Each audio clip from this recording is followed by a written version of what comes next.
Third में हमारा next topic है निषेचन। इससे पहले हमने पिछले लेक्चर में परागण क्रिया के बारे में पढ़ा है। परागण होता क्या है, कितने प्रकार का होता है, उनके लिए कौन कौन से अनुकूलन पाए जाते हैं, उनके बारे में हम पिछले लेक्चर में पढ़ चुके हैं। तो सबसे पहले निषेचन की जो परिभाषा है, नर और मादा युग्मकों के संयोजन की क्रिया को निषेचन कहते हैं। यानी जब नर तथा मादा युग्मक, जैसे ये मादा युग्मक है, ये नर युग्मक है, ये दोनों युग्मक आपस में मिलेंगे तो इन दोनों युग्मकों के आपस में मिलने या संयोजन होने या संलयन होने की क्रिया निषेचन कहलाती है। तो नर और मादा युग्मकों के आपस में मिलने, जुड़ने, संयोजित होने या संलयन होने की क्रिया को निषेचन कहते हैं। निषेचन क्रिया का सबसे पहले अध्ययन, सर्वप्रथम अध्ययन वैज्ञानिक स्ट्रॉसबर्गर ने लिलियम नामक पौधे के अंदर किया था। सबसे पहले निषेचन की खोज या अध्ययन वैज्ञानिक स्ट्रॉसबर्गर ने लिलियम पौधे के अंदर इसका सबसे पहले अध्ययन किया था। इस क्रिया की सबसे पहले इन्होंने खोज की थी। इसके बाद निषेचन जो क्रिया है कुछ प्रमुख चरणों में संपन्न होती है। जैसे इसका फर्स्ट चरण है पराग कणों का अंकुरण। इस चरण में पराग कण अंकुरित होते हैं और पराग नलिका बनाते हैं। सेकंड चरण है पराग नलिका की वृद्धि। पराग कणों के अंकुरण से जो पराग नलिका बनेगी वो वृद्धि करती है, नीचे वर्तिका के अंदर वो अपनी ग्रोथ करेगी। तीसरा चरण पराग नलिका का बीजांड में प्रवेश। इस चरण में पराग नलिका और वर्तिका भाग से होते हुए बीजांड के अंदर प्रवेश करती है। और चौथा लास्ट चरण होता है इसका द्विनिषेचन तथा त्रिक संलयन। यानी द्विनिषेचन और त्रिक संलयन की क्रिया इसका फोर्थ स्टेप होगा। इन सभी स्टेप्स के बारे में हम आगे डिटेल में स्टडी करेंगे। तो निषेचन जो क्रिया है 4 प्रमुख चरणों के अंदर पौधों में संपन्न होती है। इसमें सबसे फर्स्ट जो है हमारा चरण पराग कणों का अंकुरण। अब पराग कणों के अंकुरण में हम पहले पढ़ चुके हैं कि परागण क्रिया में पराग कण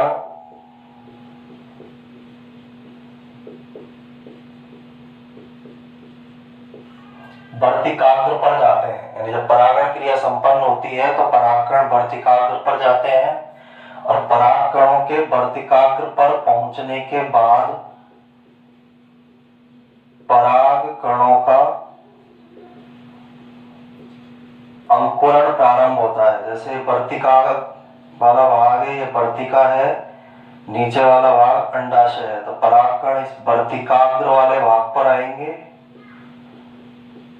और वर्तिकाग्र वाले भाग पर आने के बाद इन परागकणों का अंकुरण स्टार्ट होगा।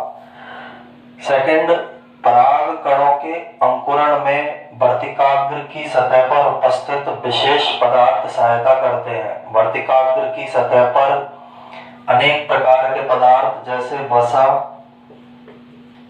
शर्करा, रेजिन आदि सभी पदार्थ इस वर्तिकाग्र की सतह पर उपस्थित होंगे और ये सभी पदार्थ पराग कणों के अंकुरण में सहायता प्रदान करने का काम करते हैं। इन सभी पदार्थों के द्वारा पराग कणों के अंकुरण में सहायता प्रदान की जाती है।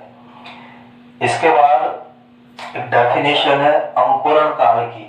तो अंकुरण काल क्या होता है, देखो, वर्तिकाग्र पर पहुंचने के बाद पराग कण के अंकुरण में लगने वाला समय। यानी एक बार परागकण वर्तिकाग्र पर पहुंच गए और वर्तिकाग्र पर पहुंचने के बाद परागकण के अंकुरण में लगने वाला समय अंकुरण काल कहलाता है, जो अलग अलग पौधों में अलग अलग प्रकार का होता है। ये जो अंकुरण काल है अलग अलग डिफरेंट पौधों में डिफरेंट टाइप का ये पाया जाता है, अलग अलग प्रकार का ये पाया जाएगा। नेक्स्ट, अंकुरण के समय जब अंकुरण की क्रिया होगी, पराग कणों का अंकुरण होगा, तो पराग कण के अंदर जो जनन छिद्र पाए जा रहे हैं, हम पराग कण की स्ट्रक्चर पढ़ चुके हैं कि इसकी बाह्य भित्ति में कुछ छिद्र उपस्थित होते हैं। तो उन्हें हम जनन छिद्र कहते हैं। तो जो छिद्र इसके अंदर उपस्थित हैं उनमें से अंतःचोल पराग कणों का जो आंतरिक आवरण है वो पराग नलिका के रूप में बाहर निकलता है। पराग नलिका का निर्माण किससे हो रहा है? अंतःचोल से। पराग कणों में दो प्रकार का आवरण मिलता है, एक बाह्यचोल एक अंतःचोल। तो जब अंकुरण होगा तो जनन छिद्र से अंतःचोल पराग नलिका के रूप में बाहर निकलेगा और नीचे ये वर्तिका के अंदर प्रवेश कर जाता है, नीचे इसका वर्तिका में प्रवेश हो जाएगा। तो अंकुरण के समय होने वाली घटना है ये। अंकुरण के समय परागकण के जनन छिद्र से अंतःचोल बाहर निकलेगा और पराग नलिका के रूप में ये वर्तिकाग्र के अंदर प्रवेश कर जाता है। ये परागकण है, इसका अंतःचोल पराग नलिका के रूप में ये बाहर निकल रहा है और ये किसके अंदर प्रवेश कर जाता है? वर्तिका के अंदर ये प्रवेश कर जाता है। अब परागकण पराग नलिका के आधार पर दो प्रकार के हो सकते हैं। पहला प्रकार है एक नलिकीय परागकण। अब इसके नाम के अंदर ही है ऐसे परागकण जिनसे केवल एक पराग नलिका बनती है। ऐसे परागकण जिनसे केवल एक पराग नलिका का निर्माण होता है उन्हें एक नलिकीय परागकण कहते हैं।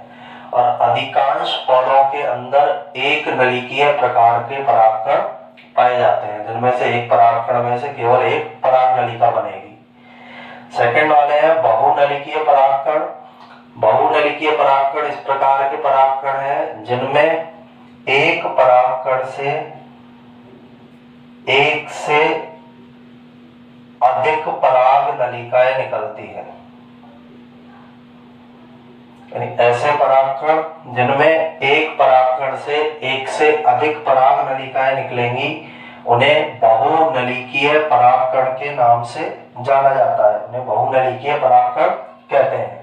और बहुनलिकीय परागकण कुकुरबिटेसी और मालवेसी कुल के पौधों के अंदर पाए जाते हैं। ये जो बहुनलिकीय परागकण है कुकुरबिटेसी के पौधों के अंदर, कुल के पौधों के अंदर और मालवेसी कुल के पौधों के अंदर उपस्थित होते हैं। लेकिन बहुनलिकीय परागकणों में जब पूरा परागकण का विकास हो जाएगा, पूरा परागकण पराग नलिका बनेगी, अंकुरण का स्टार्टिंग होगी, लास्ट में केवल एक पराग नलिका ही विकसित होती है। यहाँ में ये याद रखना है कि एक से अधिक पराग नलिकाएं बनेंगी लेकिन एक ही पराग नलिका का आगे विकास होगा, बाकी पराग नलिकाएं नष्ट हो जाती है।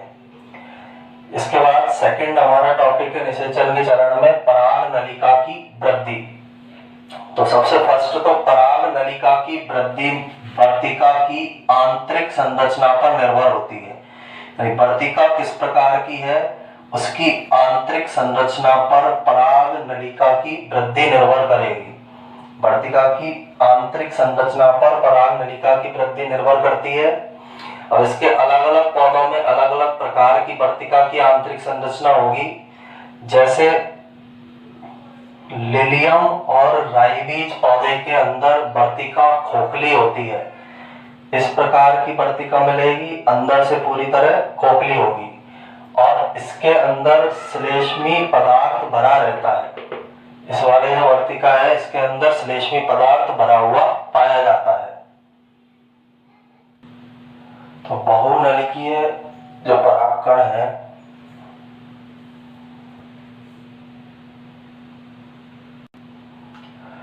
पराग नलिका की वृद्धि वर्तिका की आंतरिक संरचना पर निर्भर है। इसमें पहला एग्जाम्पल लिलियम और राईबीज का है। इनमें वर्तिका अंदर से खोखली होगी और इसके अंदर श्लेष्मी पदार्थ भरा हुआ होगा। वर्तिका के अंदर श्लेष्मी पदार्थ भरे रहते हैं जो पराग नलिका की वृद्धि को प्रेरित करते हैं। पराग नलिका के विकास के लिए आवश्यक पोषण देने का काम इन श्लेष्मी पदार्थ के द्वारा किया जाएगा, जिससे इन पौधों में पराग नलिका की वृद्धि होगी। सेकंड, अधिकांश पौधे जो होते हैं उनके अंदर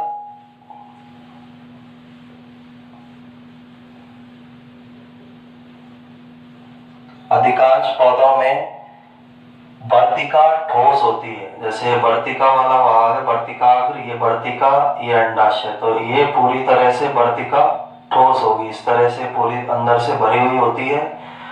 तो जब पराग नलिका बनेगी, परागकण के अंकुरण होगा, परागकण का अंकुरण होने पर पराग नलिका बनेगी।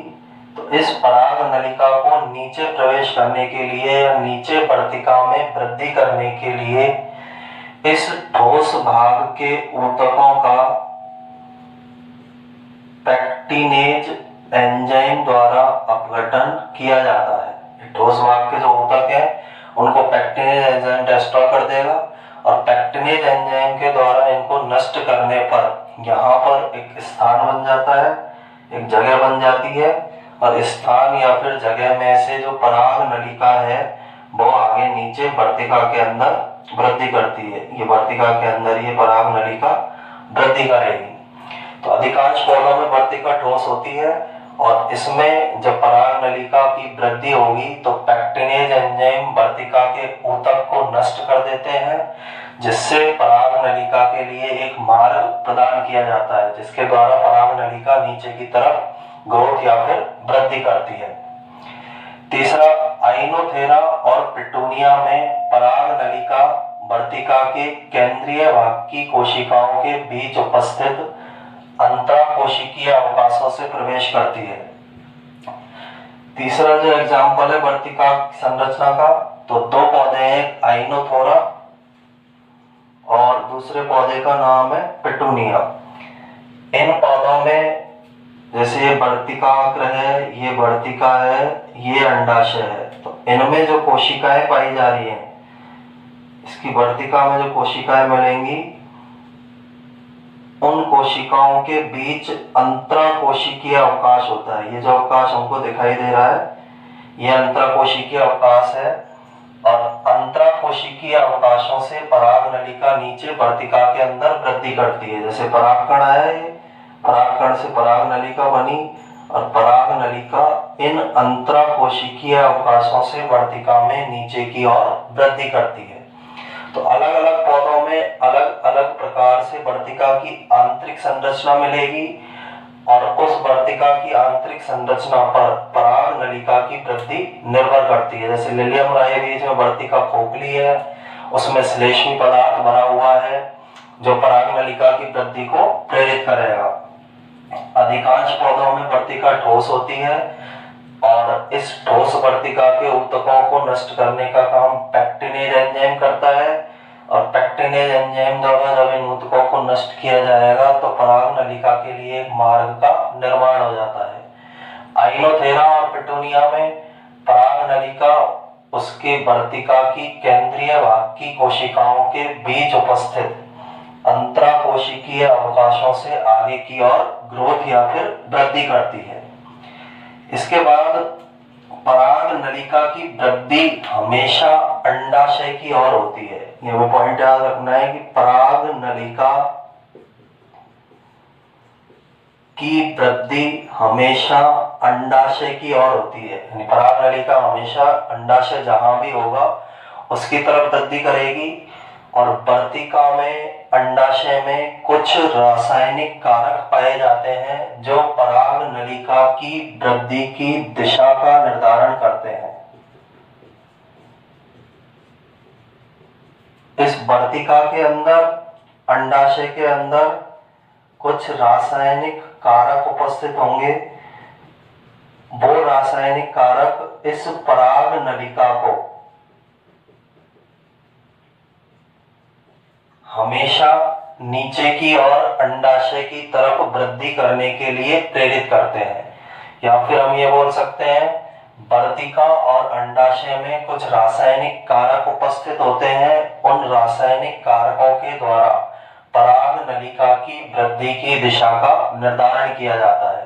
इन रासायनिक कारकों के कारण पराग नलिका हमेशा वर्तिका और अंडाशय वाले भाग की ओर वृद्धि करती है, और अंडाशय वाले भाग में भी यह जो पराग नलिका है अंडाशय में भी बीजांड के अंदर प्रवेश करती है। अंडाशय के अंदर हम पहले स्ट्रक्चर में पढ़ चुके हैं, इस तरह की बीजांड संरचनाएं मिलती है। तो ये जो वर्तिका जो पराग नलिका है ये बीजांड भाग की ओर वृद्धि करेगी। अंडाशय में भी पराग नलिका को कहाँ पर प्रवेश करना है? बीजांड में, जिससे कि नर युग्मकों को बीजांड वाले भाग के अंदर छोड़ा जा सके और नर युग्मक तथा मादा युग्मक आपस में मिलकर निषेचन की क्रिया को संपन्न कर सके। तो इसी कारण से पराग नलिका की वृद्धि एक दिशीय और रसायन अनुवर्ती होती है। पराग नलिका की जो वृद्धि है वो एक दिशीय और रसायन अनुवर्ती प्रकार की पाई जाती है। एक दिशीय क्या बोला है? क्योंकि हमेशा ये वर्तिका से अंडाशय की तरफ वृद्धि करेगी। रसायन अनुवर्ती इसलिए बोला है क्योंकि वर्तिका और अंडाशय के अंदर उपस्थित रासायनिक कारक पराग नलिका की वृद्धि की दिशा का निर्धारण करते हैं, इसलिए इसकी वृद्धि को एक दिशीय और रसायन अनुवर्ती वृद्धि के नाम से जाना जाता है।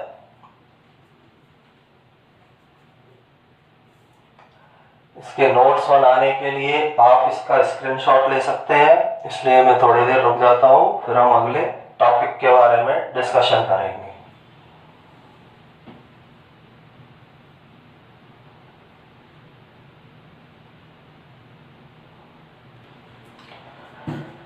निषेचन में नेक्स्ट हमारा थर्ड पॉइंट है पराग नलिका का बीजांड में प्रवेश। इससे पहले हमने पराग नलिका का अंकुरण पढ़ा है, उसके बाद पराग नलिका की वृद्धि के बारे में पढ़ा है। 2 स्टेप होते हैं। थर्ड स्टेप है पराग नलिका का बीजांड में प्रवेश। तो इसके नोट्स बनाने के लिए आप इसका स्क्रीनशॉट ले सकते हैं।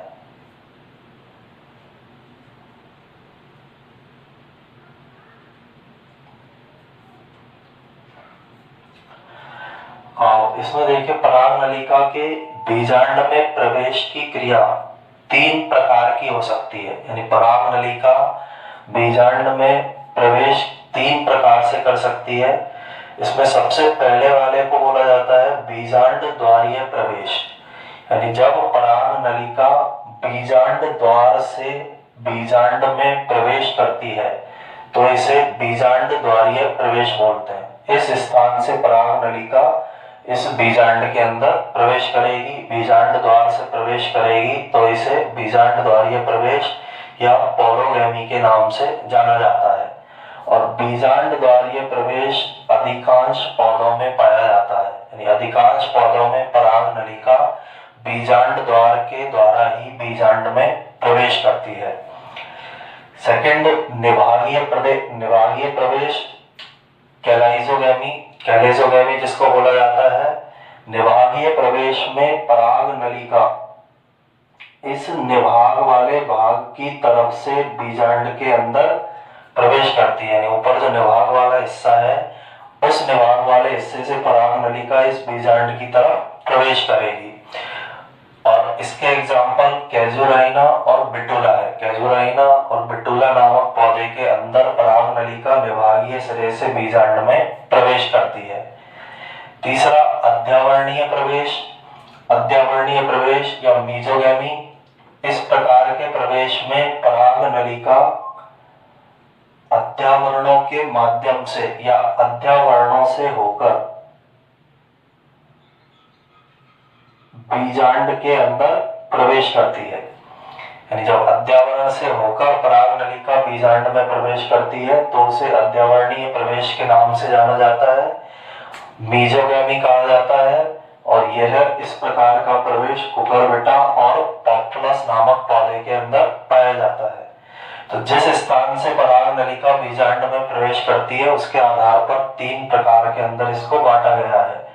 फर्स्ट टाइप में पराग नलिका इस बीजांड द्वार वाले हिस्से से प्रवेश करती है। ये फर्स्ट टाइप का है, बीजांड द्वारीय प्रवेश, अधिकांश पौधों में मिलेगा।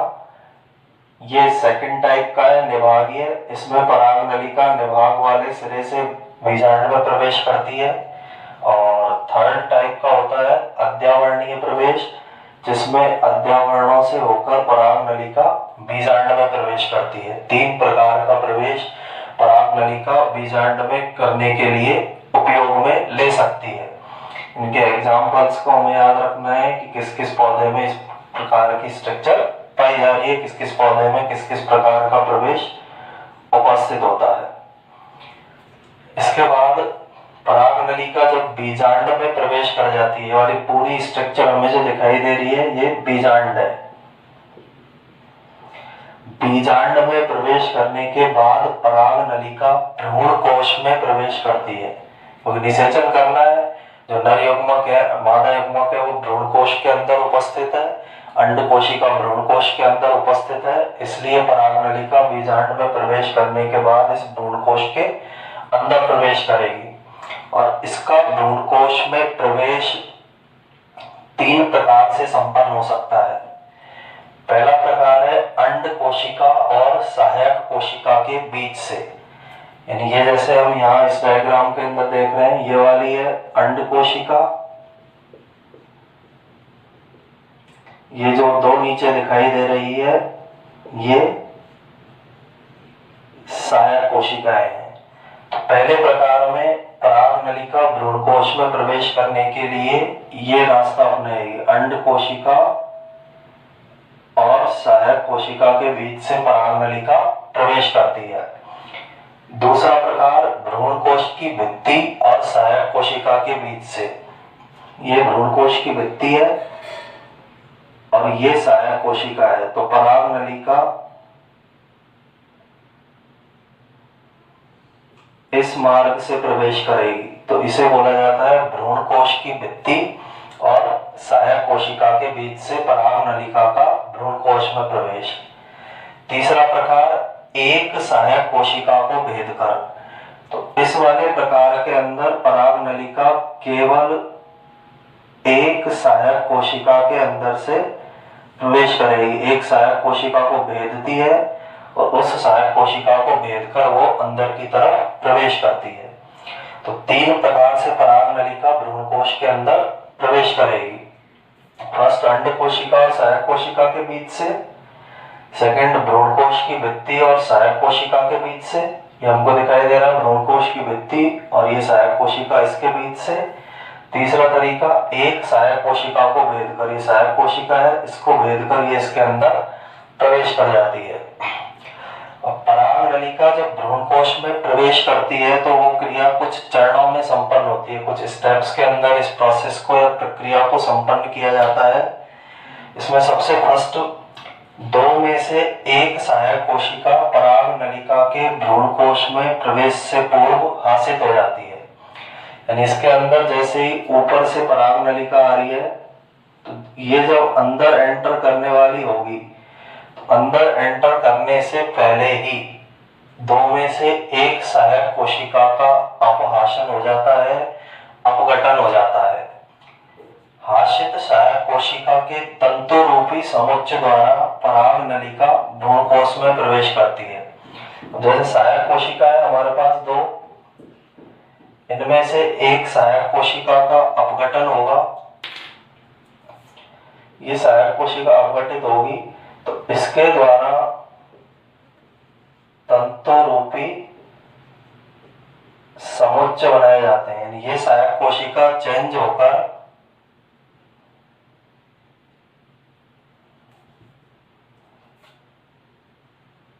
इस तरह के तंतु रूपी समुच्चय का निर्माण कर लेती है। एक सहायक कोशिका तो हमने ऊपर वाले स्टेप में पढ़ा है, 2 में से एक सहायक कोशिका पराग नलिका के भ्रूण कोश में प्रवेश से पूर्व हाशित हो जाती है।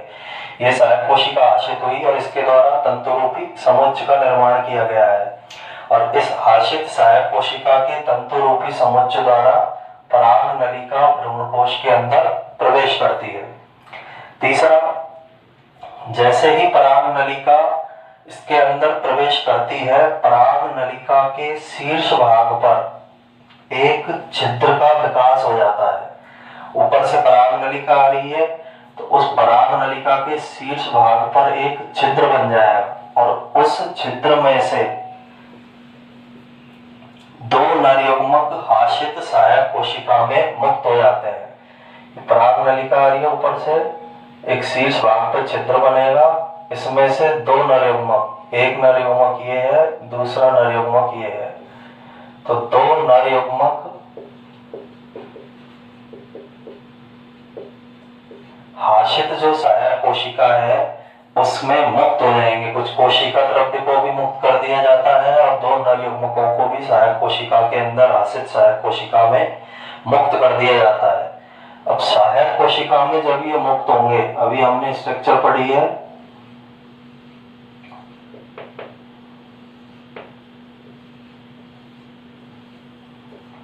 ये सहायक सेल है,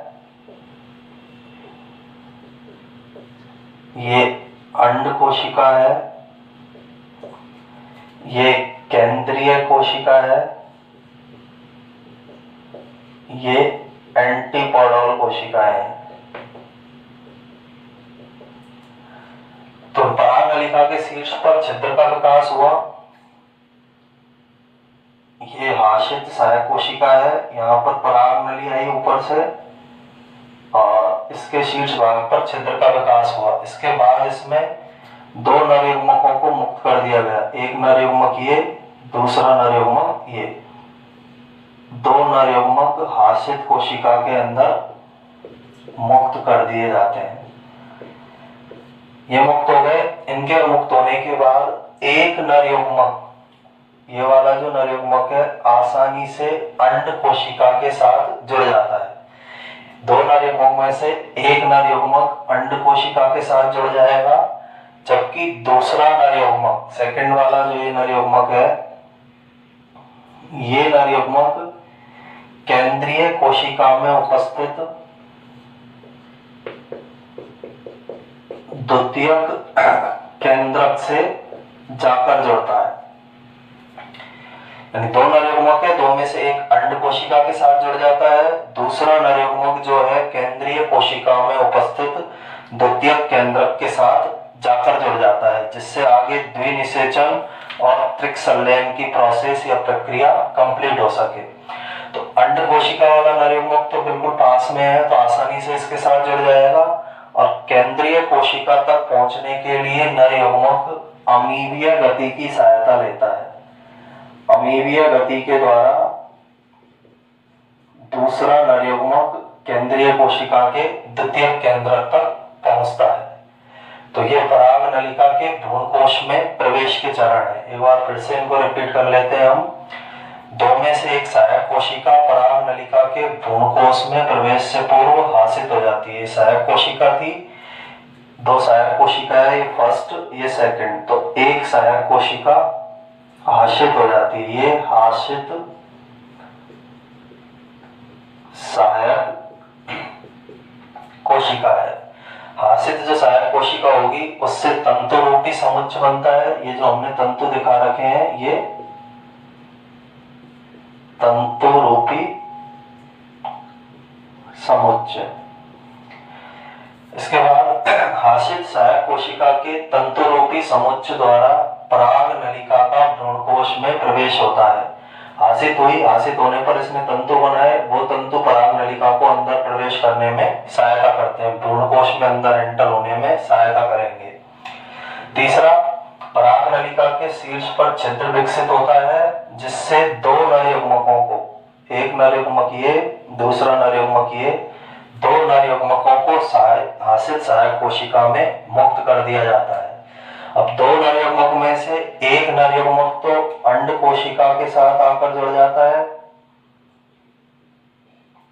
और दूसरा नर युग्मक केंद्रीय कोशिका में उपस्थित द्वितीयक केंद्रक के साथ आकर जुड़ जाता है।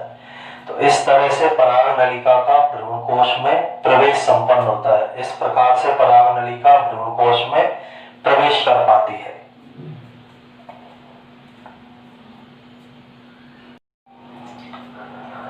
निषेचन की क्रिया में हमारा नेक्स्ट टॉपिक है द्विनिषेचन तथा त्रिक संलयन।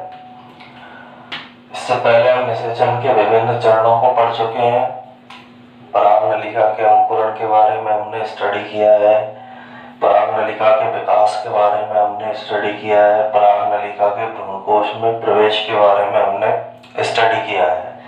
तो चौथा चरण जो निषेचन की क्रिया का है उसे द्विनिषेचन तथा त्रिक संलयन कहा जाता है। सबसे पहले द्विनिषेचन की खोज वैज्ञानिक नावाश्चिन ने फ्रिटिलेरिया और लिलियम नामक पौधे के अंदर की थी। दो पौधे हैं, फ्रिटिलेरिया और लिलियम। उन पौधों के अंदर वैज्ञानिक नवाश्चन ने द्विनिषेचन की क्रिया की खोज की थी। सेकंड, इस क्रिया के अंदर होता क्या है, हम पहले ऊपर हमने पढ़ा है कि दो नर युग्मक भ्रूण कोश के अंदर मुक्त होते हैं। इससे जस्ट पहले हम पढ़ चुके हैं कि दो नर युग्मक भ्रूण कोश के अंदर मुक्त होंगे। तो दो नर युग्मक में से एक नर युग्मक अंड कोशिका के साथ जुड़ता है और इन दोनों के जुड़ने से युग्मनज का निर्माण होता है। दो में से एक नर युग्मक भ्रूण कोश में उपस्थित अंड कोशिका के साथ जुड़ेगा, इन दोनों के जुड़ने से युग्मनज का निर्माण होगा। अंड कोशिका एक अगुणित संरचना है, नर युग्मक भी एक अगुणित संरचना है, तो इन दोनों के मिलने से युग्मनज बनता है जो एक द्विगुणित संरचना होती है। और अंड कोशिका और नर युग्मक के आपस में मिलकर युग्मनज के निर्माण करने की क्रिया को युग्मक संलयन, सत्य निषेचन या प्रथम निषेचन के नाम से जाना जाता है। तो युग्मक संलयन, सत्य निषेचन, प्रथम निषेचन का मतलब है अंड कोशिका और नर युग्मक का आपस में जुड़कर युग्मनज का निर्माण करना। इसके बाद सेकंड जो नर युग्मक है वो भ्रूण कोश में उपस्थित द्वितीयक केंद्रक के साथ जुड़ता है और इन दोनों के मिलने से प्राथमिक भ्रूणपोष केंद्रक का निर्माण होता है। द्वितीयक केंद्रक एक द्विगुणित संरचना है, नर युग्मक अगुणित संरचना है। इन दोनों के मिलने से बनने वाली संरचना प्राथमिक भ्रूणपोष केंद्रक एक त्रिगुणित संरचना होती है। एक द्विगुणित संरचना, एक अगुणित संरचना, तो दोनों के मिलने से जो संरचना बनेगी वो त्रिगुणित संरचना होगी। और तृतीयक केंद्रक तथा दूसरे नर युग्मक के आपस में मिलकर प्राथमिक भ्रूणपोष केंद्रक बनाने की क्रिया त्रिक संलयन या द्वितीय निषेचन कहलाती है। आगे युग्मक संलयन और त्रिक संलयन दोनों को आपस में मिलाकर द्विनिषेचन कहा जाता है। द्विनिषेचन इसलिए बोला है क्योंकि यहाँ पर दो बार निषेचन संपन्न हो रहा है। फर्स्ट निषेचन ये है, सेकंड निषेचन ये है, इसलिए इस क्रिया को द्विनिषेचन के नाम से जाना जाता है। तो सिंपल सा द्विनिषेचन में अंड कोशिका नर युग्मक से युग्मनज बनता है जिसे युग्मक संलयन, सत्य निषेचन या प्रथम निषेचन कहेंगे। द्वितीय केंद्रक और दूसरे नर युग्मक के मिलने से प्राथमिक भ्रूणपोष केंद्रक बनता है जिसे त्रिक संलयन या द्वितीय निषेचन के नाम से जाना जाता है। और यहाँ दो बार निषेचन की क्रिया संपन्न हो रही है, इसलिए इस क्रिया को द्विनिषेचन कहा जाता है। नेक्स्ट, द्विनिषेचन आवृत बीजी पादपों का एक महत्वपूर्ण लक्षण होता है। यानी द्विनिषेचन जो है आवृत बीजी पादपों में प्रमुख रूप से पाया जाता है। इनके अलावा अन्य किसी पादप वर्ग के अंदर द्विनिषेचन की क्रिया नहीं पाई जाती है। केवल ये आवृत बीजी पौधों के अंदर या एंजियोस्पर्म पौधों के अंदर पाया जाएगा। इन पौधों के अलावा ये किसी भी वर्ग के पौधों में नहीं पाया जाता है। आगे द्विनिषेचन का महत्व, यानी इस क्रिया का इन पौधों के अंदर क्या महत्व है, तो सबसे पहला महत्व तो ये है कि इस क्रिया के द्वारा युग्मनज का निर्माण होता है और युग्मनज से फिर भ्रूण का निर्माण होता है। तो यह क्रिया इन पौधों में भ्रूण के निर्माण में सहायक होती है। सेकंड, इस क्रिया के द्वारा प्राथमिक भ्रूणपोष केंद्रक बनता है। इस प्राथमिक भ्रूणपोष केंद्रक से भ्रूणपोष का विकास होता है। यानी प्राथमिक भ्रूणपोष केंद्रक या भ्रूणपोष केंद्रक जो है आगे जाकर भ्रूणपोष का विकास करेगा और यह भ्रूणपोष विकसित हो रहे भ्रूण को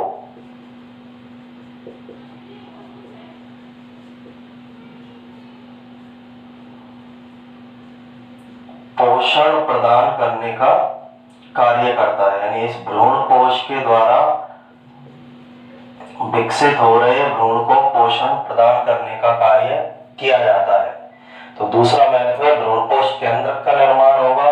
भ्रूणपोष केंद्रक से भ्रूणपोष बनेगा जो विकसित हो रहे भ्रूण को पोषण प्रदान करने का कार्य करता है। इसके अलावा भ्रूणपोष के अंदर पैतृक गुण भी उपस्थित होते हैं और मात्रक गुण भी उपस्थित होते हैं। पैतृक और मात्रक गुण का मतलब ये है, द्वितीय केंद्रक मादा जनन संरचना से संबंधित भाग है, नर युग्मक नर जनन संरचना से संबंधित भाग है। यानी इससे तो भ्रूणपोष के अंदर पैतृक गुण आएंगे, इस द्वितीय केंद्रक वाली संरचना से मात्रक गुण आते हैं। तो पैतृक और मात्रक जो गुण इसके अंदर आएंगे, इन गुणों के कारण भ्रूणपोष के द्वारा